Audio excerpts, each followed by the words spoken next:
stories. Good evening again. I am Joel Crosskill. First up this evening, President of the Jamaica Teachers Association is warning ministers of announcements made on party platforms to score political points after Prime Minister Andrew Holness said the government will be establishing a few science, technology, engineering, math, STEM schools across the island. The group says a shortage of teachers in STEM, coupled with the existing framework at public schools and the global trend towards technology, means the government should be making STEM more accessible to students, rather than restricted to a few schools. Jamaica Maitland reports. President of the JTA, Owen Speed, says the government should be broadening the base for more students to have access and excel at science, technology, engineering and mathematics STEM. Mr. Speed, while alluding to Prime Minister Andrew Holness's announcement about the establishment of STEM schools in the next 3 to 6 years, argued that STEM should be a national program. Mr. Speed says focus should be on all students. I think we need to improve what we currently have because there's enough space. We have enough space in the schools currently. So why use our resources to go elsewhere and build new schools when we have space in the old schools that we could develop these labs and make them world-class? The Prime Minister, who is also the Minister of Education, didn't reveal which level the institutions would target, but the JTA President questioned where will the students come from and how will they be selected. Moreover, he asked where will the teachers come from, citing that there is already a shortage of educators at public schools in the areas of science and math. Where are the children going to come from? How are they going to be selected to go to these STEM schools? What will be the criteria used to select these children to go to the STEM schools? Where are we going to find enough teachers to operate within these STEM schools, bearing in mind that we have severe shortage of teachers in these areas right now affecting the regular school system? The President declared that the Jamaica Teachers Association will not support any program that will destroy the national education system. According to Mr. Holness, the institutions will not be governed by the current Education Act, but under a new framework. We at the Jamaica Teachers Association will not tolerate any move to operate any school in Jamaica outside of the ambit of the education regulation, because that could be detrimental to the children, could be detrimental to the teachers and workers in those school systems. Jamaica Maitland for CVM Live. Public transport operators who ply the route from Mandeville to Alligator Pond are protesting the deplorable state of the roads in the South Manchester constituency. The operators stayed off the job, using their vehicles to block roads and expressing their frustration. Robian Williams has the details in this report. Large and dangerous potholes on this stretch of road leading to the Alligator Pond village in Manchester. Both public operators and residents are fearful as they say their daily journey on these roads is life-threatening. Commuters were left stranded as operators parked their vehicles in protest.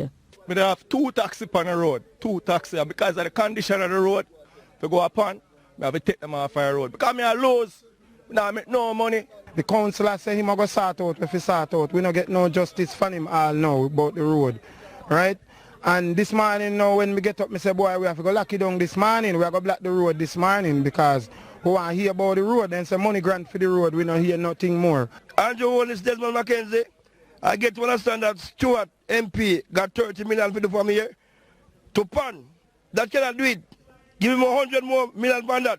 The residents say the road has been this way for as long as they can remember and businesses are being affected. People's National Party candidate for the adjoining constituency of South East St. Elizabeth, Dr. Dwayne Spencer, explains that $29 million was allocated for road fixtures from Downs to Alligator Pond. South Manchester has a PNP member of parliament and he got half the allocation that the Southeast member of parliament, who's a JLP member of parliament, got for his stretch of road.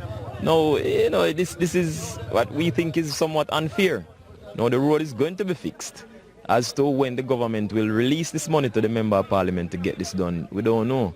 Member of Parliament for the Manchester South constituency, Michael Stewart, says he made several appeals to the Prime Minister and other ministers, but progress has been slow. It has been in one of the worst conditions. It's one of the worst pieces of road in the constituency of South Manchester, leading from down to Alligator Pond. And yet still that piece of road brings in more funds into the South Coast more than any other part. As the Christmas season approaches, Stewart is again appealing for the faster tracking of the rehabilitation of the road. Robianne Williams for CVM Live. In the latest call for a more business-friendly Microcredit Act, the financial institutions are calling on the government to provide a revision of the bill. The institutions list several issues with the drafted legislation, from the capping of interest rates to compliance and offences. They argue that the law will stifle the 30-year-old sector. Jamaica Maitland reports. The financiers argue that microcredit businesses are just like micro, small and medium-sized businesses, small organizations that are self-funded. The microfinance sector has gone unregulated for over 3 decades. The Jamaica Microfinancing Association says the proposed legislation will hold back the sector, a portfolio that is worth $28 billion. According to the drafted legislation, the sector will be managed by the Bank of Jamaica. Opposition spokesman on industry, competitiveness and global logistics, Anthony Hilton, lists some of the concerns. Failure to submit audited accounts to the BOJ within 90 days of the financial year is another criminal offense. Cash collateral for loans is to be held in an escrow account by a deposit-taking institution. Further, interest rate cap setting with mandatory linking of interest rates on loans to the government of Jamaica's T-bill rate. Chairman of JAMFA Andrew Mace says the sector does not want its interest rate to be linked to the Treasury bill. Currently, Treasury bill rates range from 2.15% to 2.18% per annum, which would lead to a drastic reduction in the interest rates that are presently being charged by microfinance institutions. The bill requires that interest and any penalty to be paid on default shall be calculated only on the outstanding balance of the loan and not the principal sum. I think a fixed rate is going to create difficulties within the market in terms of where the demand will flow. And oftentimes what you'll find happening is that operators are not able to survive on or not able to operate properly on a fixed rate based on their cost considerations. Managing Director at Paradigm Capital, Gail Dixon, argues that the consumer must shop around as they would with the banks. There are over 200 microcredit institutions across the island. We grant the loans based on interest rate based on your credit history. So if you paid well, the interest rate is understandably going to be lower than someone that has not paid well, but you've decided to give them a chance. It's buyer beware. You're supposed to shop around, especially the holiday seasons. Jamaica Maitland for CVM Live. Where goods and services will be produced in keeping with international standards. This announcement coincides with the expressed frustration by the Economic Growth Council, as it points to the lack of measured performance as one of the barriers to achieving 5% growth in 4 years. To discuss this more, we're joined by Lloyd Distant, the president of the Jamaica Chamber of Commerce, and John Mahfouz, the managing director of Jamaica Teas. Thank you so much, gentlemen, for being here. Good evening. Good evening. Growth has been a challenge for us. We had this ambitious target, 5 in 4. We haven't been able to hit it yet. And the Growth Council tells us lots of things that are standing in the way. Do you accept what they're saying?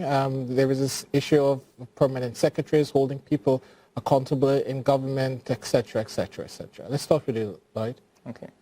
So I think accountability is a component of it. I mean, I do start off with the statement and in full agreement that lack of productivity has been one of the fundamental issues that has been retarding Jamaica's ability to get sustainable economic growth.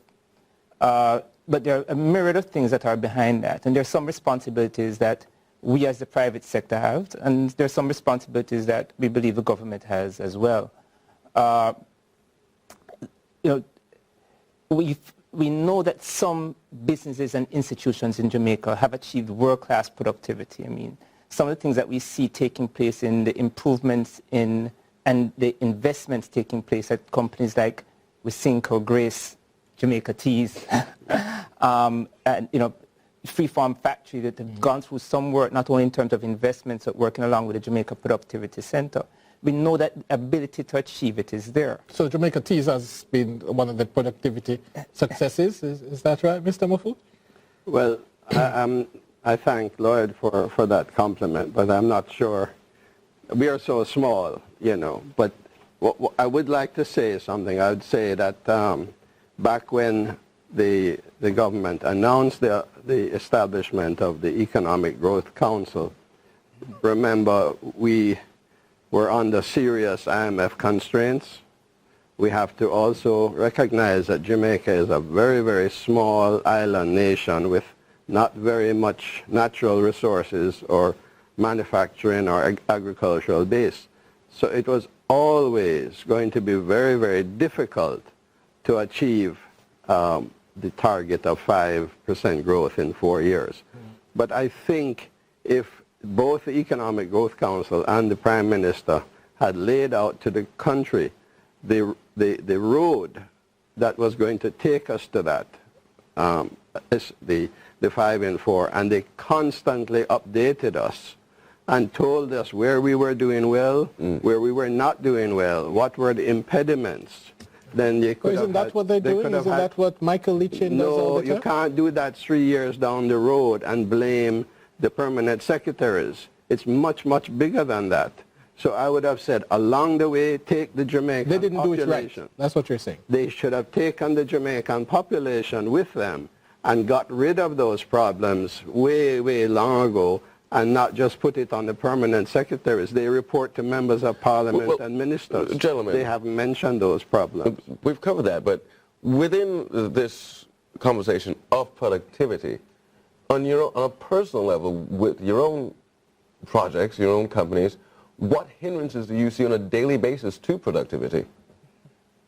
We'll start with you, sir. Yeah, so there are a myriad of things that we need to fix. Pinpoint, like say. Yeah, so an example would be the transport system.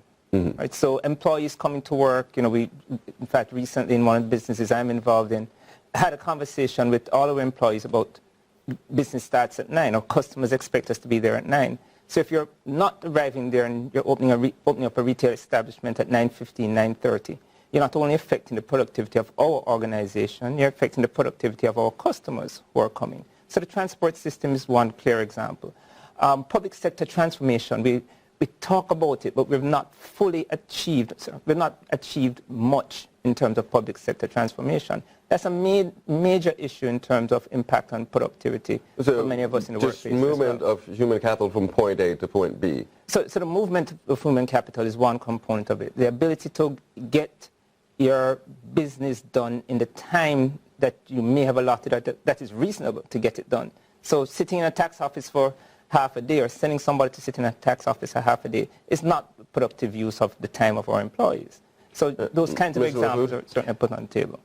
I think that one evidence, if we were doing it right, would have been to significantly move Jamaica on the doing business report from 70 down to 1. If all the government did was improve the doing business, the ease of doing business in Jamaica, everything else would flow. For instance, I told somebody today, I want to have a Christmas party at my office.